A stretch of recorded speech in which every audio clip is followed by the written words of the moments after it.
Hello everyone, welcome to Channel Madness, and today I'm going to be doing my review on the 8th book in the Horus Heresy series, The Battle for the Abyss. So, just a warning, no restraint on spoilers, and I'm going to jump right into it.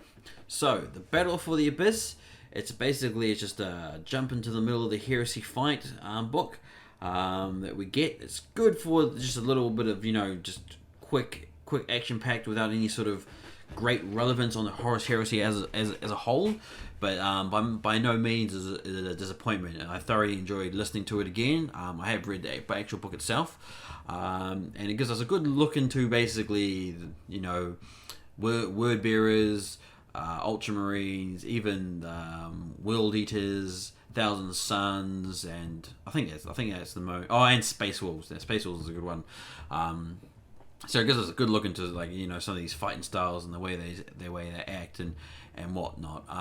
Basically, what it's about the Furious Abyss, which is a new sort of prototype kingship. It's the largest ship that the Mechanicus has made, not comparative to obviously the Primarch Dawn's. The phalanx, not that thing, which is basically a star fort.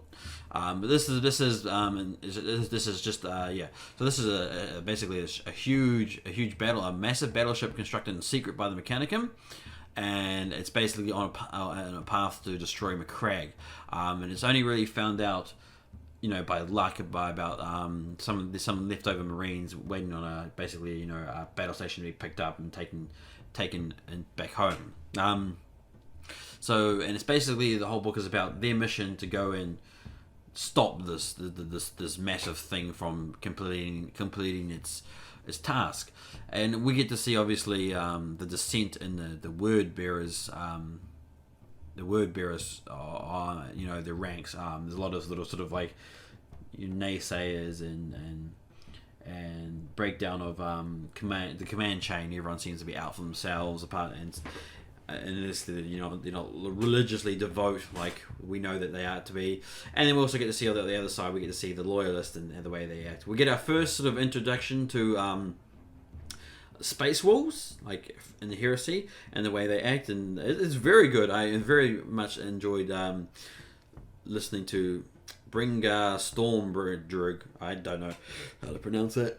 Him, a Wolfguard, and his little pack of whatever they call their aspirants. I'm not a big Space Wolf player, so I don't know how they decide to obviously name this stuff. But he has basically I think maybe half a chapter or less of little supplicants with him.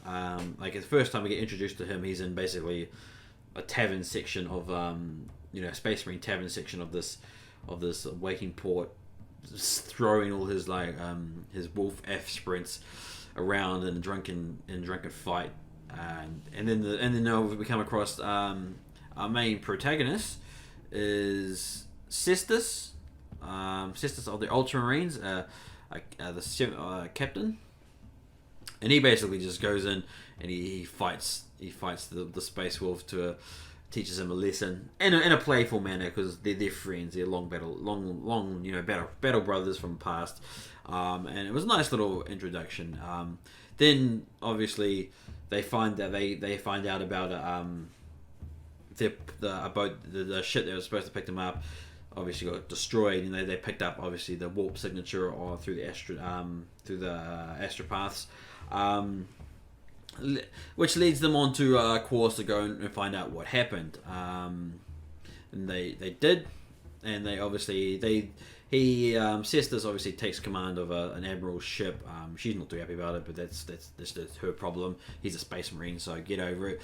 And he enlists the help of a few other space marines. Basically, the space wolf and his gang, Skrull from the World Eaters, and his Astartes, which we know that World Eaters are traitors, but not all of them are. So this was a good sort of nice to we get to see some loyal World Eaters. And also, I believe also at this time a Thousand Sun, Motep. He's the only Thousand Sun Astartes, but he's got his own barge and his own sort of crew.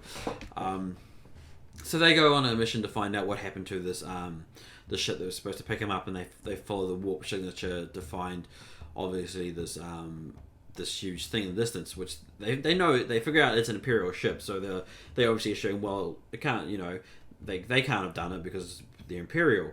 And Motep and basically some frigates go to check because they're not answering the hails, so they're like, hey, why aren't you talking to us? And this is obviously where they reveal the treachery, what's his name, of the World Eaters, Zedekiel, whatever. Zedekiel basically is like, hey, you Thousand Sons, Magnus got fucked over, join us. And Motep's like, nah, bro. And then basically they start fighting the ship, and they seemed like they had, even though the ship was huge, they did sort of have it outnumbered, and they had strategy and plans. Unfortunately for them, the Furious Abyss was packed with a whole bunch of surprises that nobody can anticipate.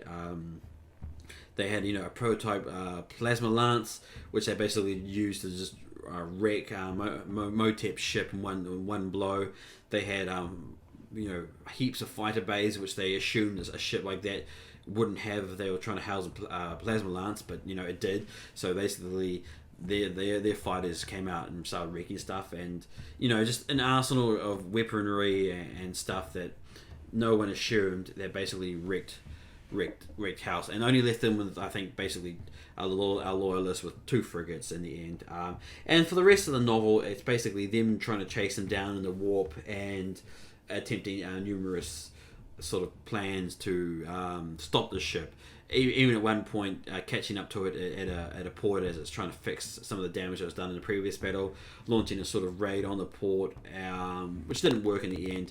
But it was interesting to know, because at this point, our World Eater Skrull, he makes his way on the Furious Abyss and basically fights his way through, and ends up basically just hiding and running and fighting and killing for the entire trip until the end of the novel, like running through the walls and doing his part. So it's nice to see that he gets in there and he stays in there and whatnot.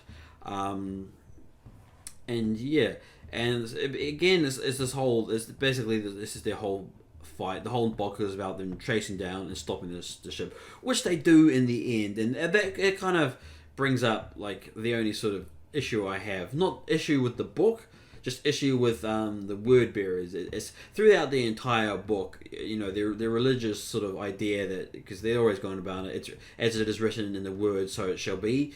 And you would think after like the 50th time that their plan failed, that what, maybe not everything is supposed to go down as we think it is. Even to the point like Corporal Pyron, basically Lorga's bum boy. He's in the Cal section, and he's like, he can see that the Zedkill and the Furious Abyss are having problems against this, like basically one tick. Like they concern it as nothing more than a nuisance, because it's just this one ship that keeps following them, and they're basically a king, bigger than an Imperial class ship, and rather than dealing with it, they just decide to leave it in its wake and deploy warp mines and demons and all this trickery, even using their warp magic and whatnot, and he's still in it.